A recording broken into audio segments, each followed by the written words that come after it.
money is to be in those chips, right? There'll be no more cash. And this is giving me straight from Rockefeller himself. This is what they want to accomplish. And all money will be in your chips. And so instead of having cash, anytime you have money in your chip, they can take out whatever they want to take out whenever they want to. If they say you owe us this much money in taxes, they just deduct it out of your chip digitally. Total control. Total control. And if you're like me or you, and you're protesting what they're doing, they can just turn off your chip. And you have nothing. You can't buy food. You can't do anything. It's total control of the people. And that chip's connected to a database that has your purchasing records, what you do, what everything, you sell. Everything is in there, you know? And so they want a one world government controlled by them, everybody being chipped, all your money in those chips, and they control the chips, and they control people. And you become a slave. You become a serf to these people. That's their goal. That's their intentions. Eric, can you be specific about when you met Rockefeller, how it happened in these discussions? I met Rockefeller through a female attorney I knew who called me up one day and said, one of the Rockefellers would like to meet you. I had made a video called Mad as Hell, and he'd seen the video and wanted to meet me and knew I was running for governor of Nevada. So sure, I'd love to meet him. And I met him, and I liked him, and he was a very, very smart man. And we used to talk and share ideas and thoughts. And he's the one who told me 11 months before 9/11 ever happened that there was going to be an event. Never told me what the event was going to be, but there was going to be an event.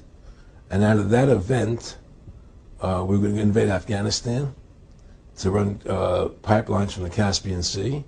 We were going to invade Iraq, you know, to take over the oil fields, establish a base in the Middle East, and make it all part of the New World Order. And we'd go after Chavez in Venezuela. And sure enough, later 9/11 happened. And I remember he was telling me how how you're going to see soldiers looking in caves for people in Afghanistan and Pakistan and all these places. And there's going to be this war on terror, which is no real enemy. And the whole thing is a giant hoax, you know, but it's a way for the government to take over the American people. He told you it was going to be a hoax. Oh, yeah. Oh, yeah. There's no question. He says, there's going to be war on terror. And he's laughing. There's no... Who are we fighting? I mean, why do you think 9/11 happened and then nothing's happened since then? Do you think that our security is so great here that these people who pulled off 9/11, who were able to, can't knock down another plane? Come on, it's ridiculous. 9/11 was done by people in our own government and our own banking system to perpetuate the fear of the American people into subordinating themselves to anything the government wants them to do. That's what it's about, and to create this war, this endless war on terror. And that's why and that was the first lie. And the next lie was going into Iraq, you know, to get Saddam Hussein out with his weapons of mass destruction. That was the next lie. Now, specifically, this was a little over 6 years ago?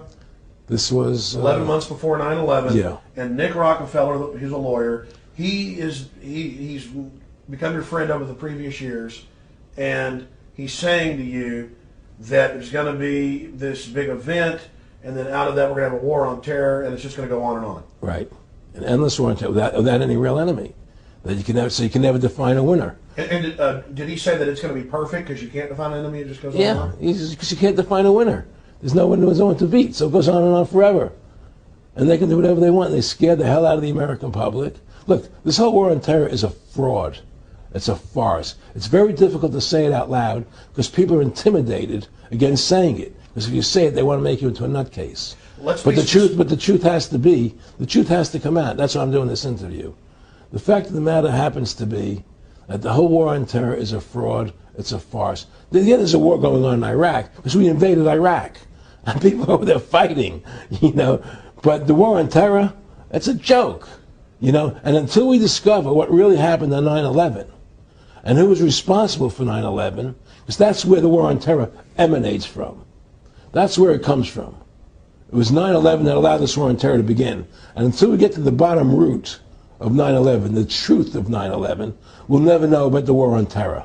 Aaron, you said that he was, and I think it's important, and I know this about the Rockefellers from Dr. Dennis Cuddy and many others who literally, you'll be 20 years old in a lunch line at college, and no, there's David Rockefeller. And they're experts at recruiting and getting what they call players, and that clearly he was, I want to make it specific and just get you to reiterate what you said last night about you got 30% of the vote, you were having an effect, you made mad as hell, they knew that you'd started the Constitution Party, they knew that you were somebody who was taking action and getting things done, you'd already made some big films, had a lot of other successes, right. So they were trying to recruit you, and didn't it come down to the point of, hey, we are here to recruit you, and don't worry, your chip's going to say, don't mess with us. This guy's don't touch. Yeah, yes, that did happen. I was definitely being recruited, but it's more subtle than that. Well, in your words, just go through the process, and then what he said. Well, what it is remember, we were friends, and he used to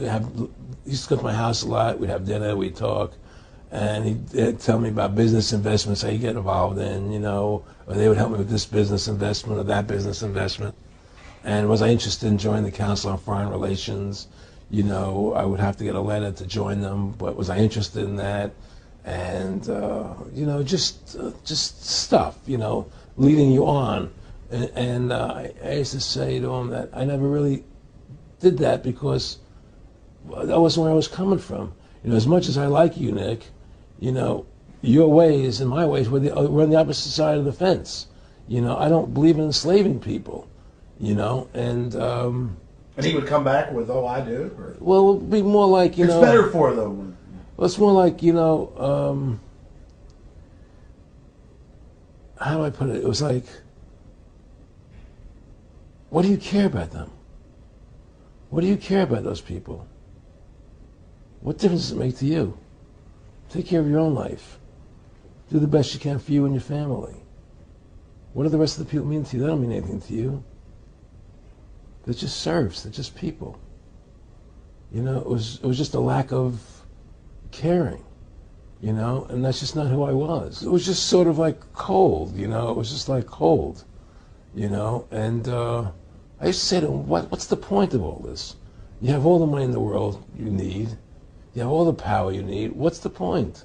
What's the end goal? And he said the end goal is to get everybody chipped, to control the whole society. To have the bankers, the elite people, the bankers and some governor controlling the world. And I said, all the people in the Council on Foreign Relations believe this way you do? He said, no. Most of them believe they're doing the right thing. A lot of them believe it's better off being socialistic. We have to convince people that socialism is really capitalism. Because America's becoming a socialist country. It's a communist country today.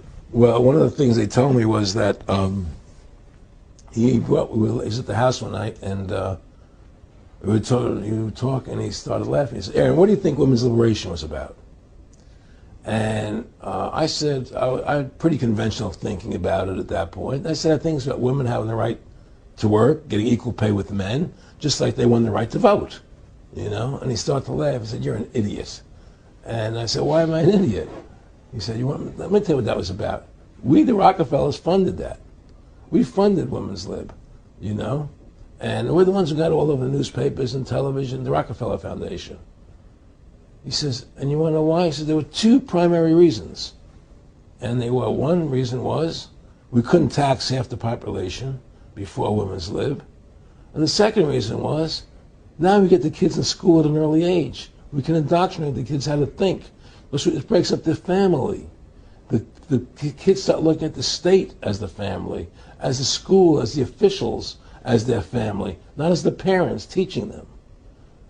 And so those are the two primary reasons for Women's Lib, which I thought up to that point was a noble thing. When I saw their intentions behind it, where they were coming from when they created it, the thought of it, I saw the evil behind what I thought was a noble adventure.